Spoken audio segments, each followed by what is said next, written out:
Operation Sindoor കഴിഞ്ഞാലുടൻ നമ്മൾ arrest ചെയ്ത പ്രമുഖ ചാരവനിതയാണ് ജ്യോതി മൽഹോത്ര. ഒരു വ്ളോഗർ എന്നുള്ള രീതിയിൽ അല്ലെങ്കിൽ ഒരു യൂട്യൂബർ എന്നുള്ള രീതിയിൽ ഇന്ത്യയിലും പാകിസ്ഥാനിലും ഒരേപോലെ യാത്ര ചെയ്ത്, ഇന്ത്യയിലും പാകിസ്ഥാനിലും മാത്രമല്ല, നേപ്പാളിൽ അവർ പോയിട്ടുണ്ട്. അവർ പോയ രാജ്യങ്ങളും അനവധിയാണ്. ഇവിടെയെല്ലാം അവർ പാകിസ്ഥാന് വേണ്ടിയിട്ട് വിവരങ്ങൾ സമാഹരിക്കുകയായിരുന്നു അവരുടെ ഉദ്ദേശം.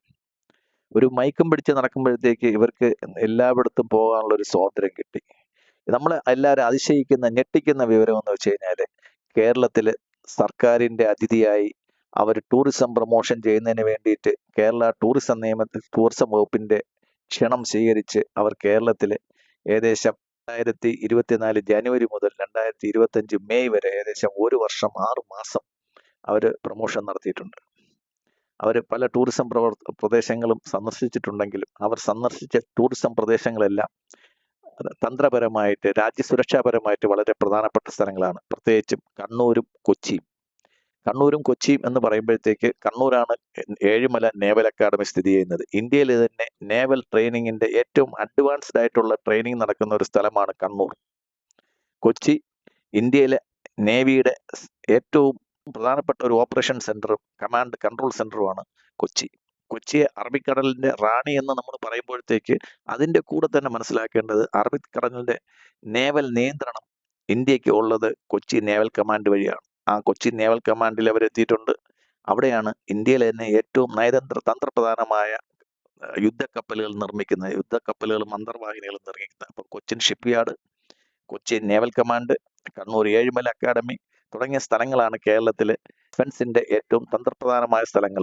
തിരുവനന്തപുരത്ത് സദേൺ കമാൻഡ് പോയി കഴിഞ്ഞാൽ, അപ്പോൾ ഈ സ്ഥലങ്ങളിലെല്ലാം അവർക്ക് വളരെ ഫ്രീ ആയിട്ട് യാത്ര ചെയ്യാൻ സാധിച്ചു, വളരെ പ്രിവിലേജ്ഡ് ആയിട്ട് യാത്ര ചെയ്യാൻ സാധിച്ചു. അതായത് നമ്മൾ സാധാരണ ഒരാൾ യാത്ര ചെയ്യും പോലെ അല്ല, സാധാരണ ഒരു യൂട്യൂബർ യാത്ര ചെയ്യും പോലെ അല്ല. അവർ സർക്കാർ അതിഥി എന്നുള്ള രീതിയിൽ സെക്യൂരിറ്റിയുടെ എല്ലാ കവാടങ്ങളും അവർക്ക് വേണ്ടിയിട്ട് തുറക്കും.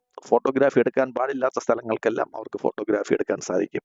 അങ്ങനെ വളരെ പ്രിവിലേജോടുകൂടി കേരള സർക്കാരിന്റെ സംരക്ഷണത്തോടുകൂടി അവർക്ക് കേരളത്തിൽ പാകിസ്ഥാന് വേണ്ടി ചാരപ്രവർത്തനം നടത്താൻ പറ്റി എന്ന് പറഞ്ഞു കഴിഞ്ഞാൽ, അതിൽ ഉൾപ്പെട്ട ഉദ്യോഗസ്ഥന്മാർ ആരൊക്കെയാണെന്ന് നോക്കിയിട്ട് അവരുടെ റെസ്പോൺസിബിലിറ്റി കൃത്യമായിട്ട് ഫിക്സ് ചെയ്യുകയും അവരെ NIA-യുടെ അന്വേഷണ പരിധിയിൽ അവരെ കൊണ്ടുവരേണ്ടതുമാണ്.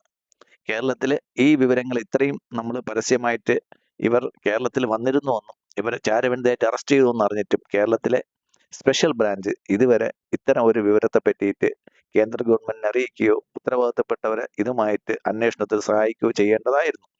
അത് എത്രമാത്രം ഉണ്ടായിട്ടുണ്ടെന്ന് നമുക്കറിയത്തില്ല. എന്തായാലും പുതിയ DGP അധികാരത്തിലേറ്റ സ്ഥിതിക്ക് അദ്ദേഹം കേന്ദ്ര ഗവൺമെന്റിന്റെ സെക്യൂരിറ്റിയുടെ വളരെ ഏറ്റവും മുകളിലുള്ള ഒരു IB-യുടെ സെക്രട്ടറി എന്നുള്ള രീതിയിൽ, IB-യുടെ ജോയിന്റ് ഡയറക്ടർ എന്നുള്ള രീതിയിൽ അദ്ദേഹം വളരെ ഉത്തരവാദിത്തപ്പെട്ട ഒരു സ്ഥലത്താണ് ഇരുന്നത്. അദ്ദേഹത്തിന്റെ ശ്രദ്ധയിൽ ഈ വിവരം വന്നു കഴിഞ്ഞാൽ അദ്ദേഹം അതിന് വേണ്ട മേൽ നടപടികളെല്ലാം സ്വീകരിക്കുമെന്ന് നമുക്ക് ഉറപ്പുണ്ട്. എന്തായാലും ഇത്തരം കാര്യങ്ങൾ ഇനിയെങ്കിലും ഭാവിയിൽ ആവർത്തിക്കാതിരിക്കാൻ നമ്മൾ പ്രൊമോട്ട് ചെയ്യുന്ന ആൾക്കാരുടെ ബാക്ക്ഗ്രൗണ്ട് സ്പെഷ്യൽ ബ്രാഞ്ചിനെ കൊണ്ട് ഭംഗിയായിട്ട് അന്വേഷിപ്പിച്ചതിന് ശേഷം വേണം നമ്മൾ ചെയ്യാൻ. ഇല്ലെങ്കിൽ നമ്മുടെ രാജ്യത്തെ ഒറ്റുകൊടുക്കാൻ കേരള സർക്കാരിന്റെ പണം ഉപയോഗിച്ചു എന്ന് പറയുന്നത് നമുക്ക് ഏവർക്കും തല താഴ്ത്തേണ്ട നാണം കെട്ട ഒരു പ്രവൃത്തിയായിപ്പോയി. നന്ദി, നമസ്കാരം.